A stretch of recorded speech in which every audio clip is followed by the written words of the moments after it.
Hi, and welcome to my guide on cannabis grow light spectrum and how to use it properly for the best results at harvest. The objectives of this lesson are to learn what spectrum of light cannabis plants need to thrive, what the growth goals of cannabis plants are at each stage of development, how each light spectrum range affects cannabis plant growth, and how the goals for each stage of cannabis growth can be optimized using the correct light spectrum ratio and intensity levels to manage plant growth patterns. All links mentioned in this video can be found in the video description, along with a link to Indica Institute, where you can find a growing list of cannabis-related courses and recommendations on the best products for purchase.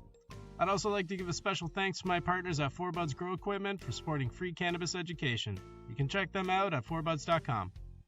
When creating the optimal environment for growing your cannabis plants indoors, there's no factor that has more impact on your yields and the quality of your buds than your lighting.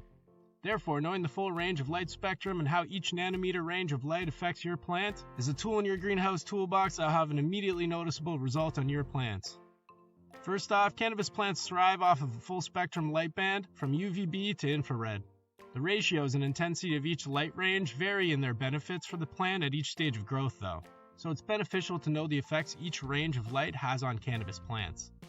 For instance, UVA and UVB have an interesting effect on cannabis plants. Similar to the effects of UV on human skin, UV light rays damage plants, stressing them into producing trichomes in an effort to protect themselves from the rays. This is especially true of UVB in cannabis during the last few weeks of flowering. This is known as the resin substage of flowering. When exposed to low levels of UV light during this stage, cannabis plants have been shown to increase trichome production density by as much as 30%. So what's the significance of more trichomes? Well, these little mushroom-shaped growths found on your buds and sugar leaves contain cannabinoids, and therefore the more of them there are in a given area, the more potent your buds will be. As such, using UVA and UVB spectrum light to increase trichome count on your plants will increase overall cannabinoid density and therefore the potency of your buds. Unfortunately, you will find with HID bulbs that UV spectrum light is generally filtered out due to the thick glass walls of the bulb. Fluorescent light spectrum is not optimal for plant growth in the first place, and this is noticeable simply based on yields alone. As well, most LED lights do not have UV light, and if they do, only the best ones have UVB.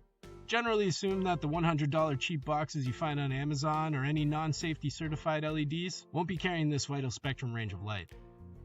Moving more into the mid-range blue light, this spectrum range promotes shorter internodes and therefore stockier plants. Stockier plants are more desirable when growing indoors because the further the bulk of your plant is from your light, the smaller your buds will be as a result. This is because the light becomes less intense the further it has to travel to the bud site, so short, condensed plants allow for greater grow light optimization. On the other hand, tall, stretched out plants may have decent sized colas, but they lack size and bud density further down the plant as you move away from the light. Additionally, blue range light regulates seedling growth and promotes vegetative growth. Although too much blue light without accompanying full spectrum ranges could result in health problems for your plant, such as leaf edema.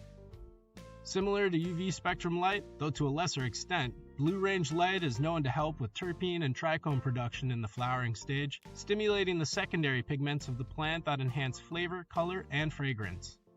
Contradictory to the effects of red spectrum light, too much blue spectrum light during the flowering and late flowering stages will result in less overall bud density and yields, but greater concentrations of essential oils and theoretically more cannabinoids due to increased trichome production levels. There's less data on the exact effects of green spectrum range light on cannabis plant growth, as many studies are still generally inconclusive. For instance, it was initially thought that green range light wasn't readily absorbed by chlorophyll plants because it's poorly absorbed in a chlorophyll solution. Although with further research, it turns out that other pigments in the plant do absorb green light and continue on to contribute to plant growth and photosynthesis. The effects of this light are interesting though, as it seems to depend on its intensity and mixture ratios with other spectrum ranges.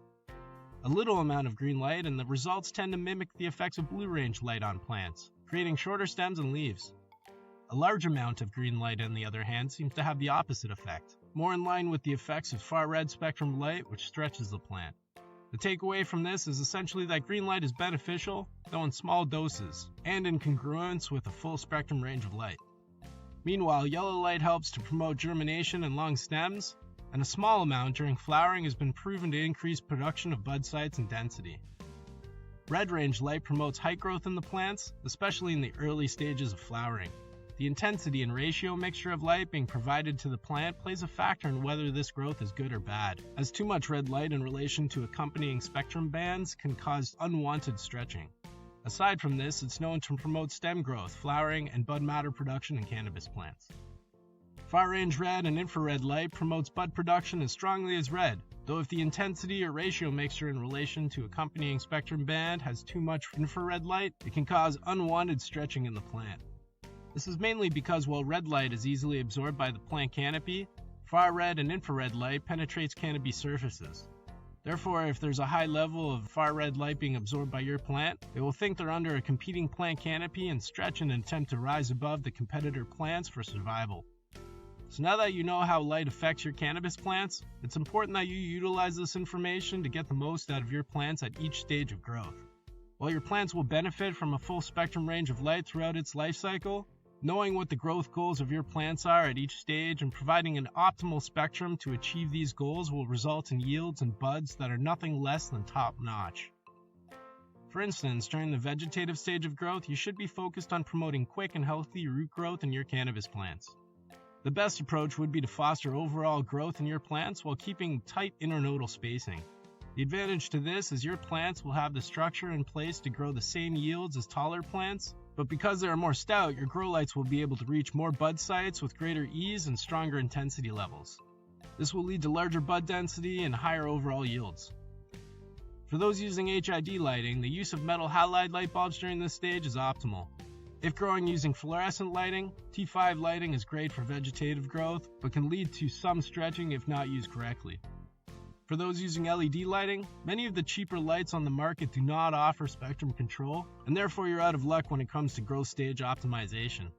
For those growers that have lights with a veg bloom switch, the veg option should be used as long as it's not all just blue light. As stated before, too much blue light can lead to health issues with your plant. Optimally, you'd be using an ETL safety certified LED light with custom spectrum control options, something similar to my 4Buds light. This way you can keep a full spectrum of light, but drop red range light intensity in favor of blue to obtain desired growth results for this stage. During the vegetative stage, I turn UV, white, and blue light intensity to 100, while turning red and far red light down to 60% to achieve the short internodal spacing I desire in the plants. In the first 2 to 3 weeks of flowering, often referred to as pre-flower, the plant grows in many respects. The goal of growers here should be to foster overall bud site growth while simultaneously limiting the plant stretching during this stage, a symptom often referred to as the flowering stretch. The issue here is that switching to a light spectrum that favors red light in order to promote bud growth also promotes stem growth in cannabis plants. While some stem growth is to be expected and is desired in some respects, too much stem growth is not a good thing. HID light users don't have much options here. Switching to a high-pressure sodium light will give the spectrum output you desire for the flowering stage, but will also result in some of the stretching associated with the pre-flower substage. Fluorescent light users, spectrum optimization is impossible, as this lighting was never really meant to grow plants in the first place, let alone flowering plants. You will likely see heavy stretching and low yields. LED users, again, if you opted for a cheap Amazon light, your options here are limited. All you can do is switch the lighting cycle to 12-12 and hope for the best. If you have a grow light with a veg or bloom switch, turn on both switches at this point in the hopes that there is enough blue light spectrum to keep the plant's desire to stretch at bay. With a custom spectrum LED like mine, I slowly turn up the red spectrum light intensity rather than have it at full capacity like a veg bloom switch grow light. For instance, during the vegetative stage, I have blue, white, and UV light spectrum at 100% intensity and red and far red light at 60%. Although for the pre-flowering period, I keep blue, white, and UV light settings at 100% to keep the stretch at bay, but ramp up red and far red light to 80% to promote bud site production. Once your plants have photo-acclimated to the change in lighting cycle and spectrum ratio output, your goal is to provide as much light to the plant bud sites as possible.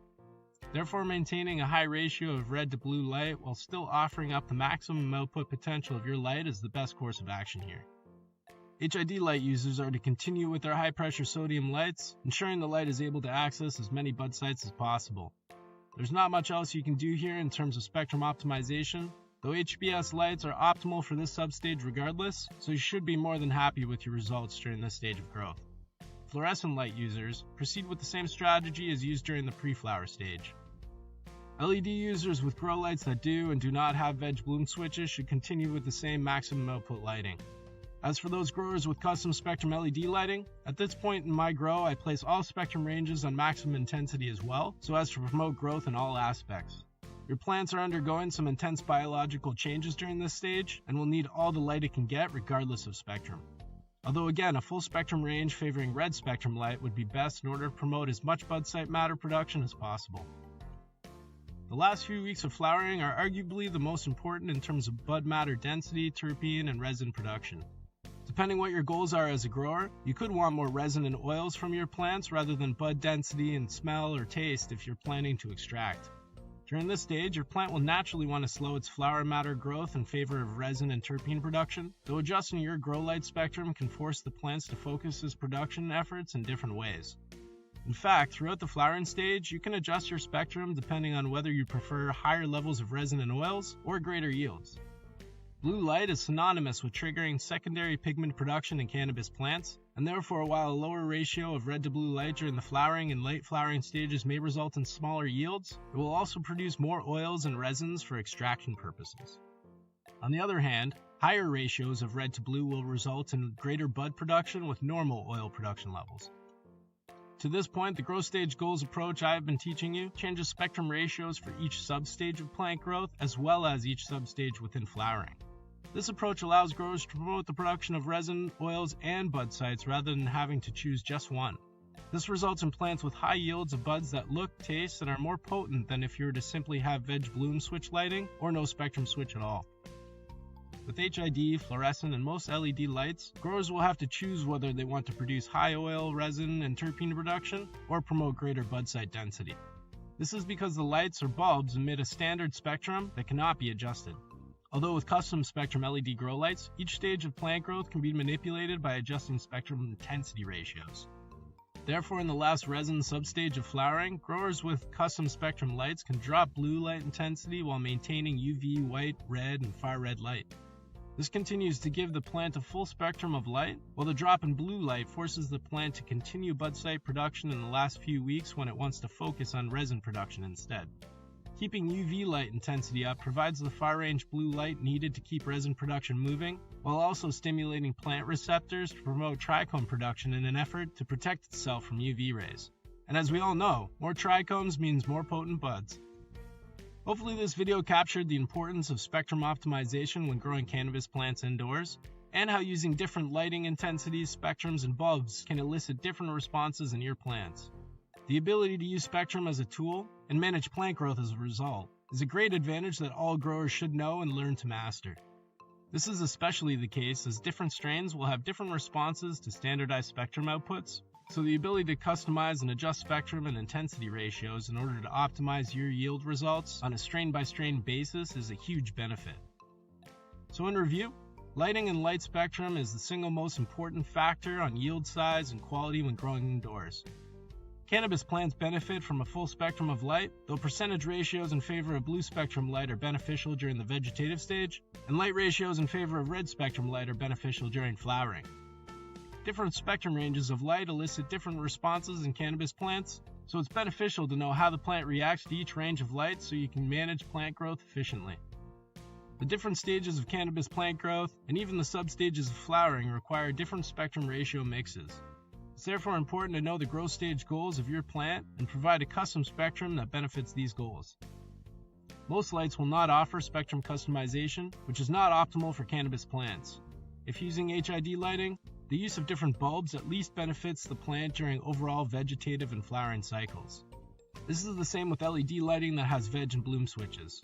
The most optimal lighting for cannabis growth is lighting that has custom spectrum and intensity settings so growers can cater to strain, growth stage,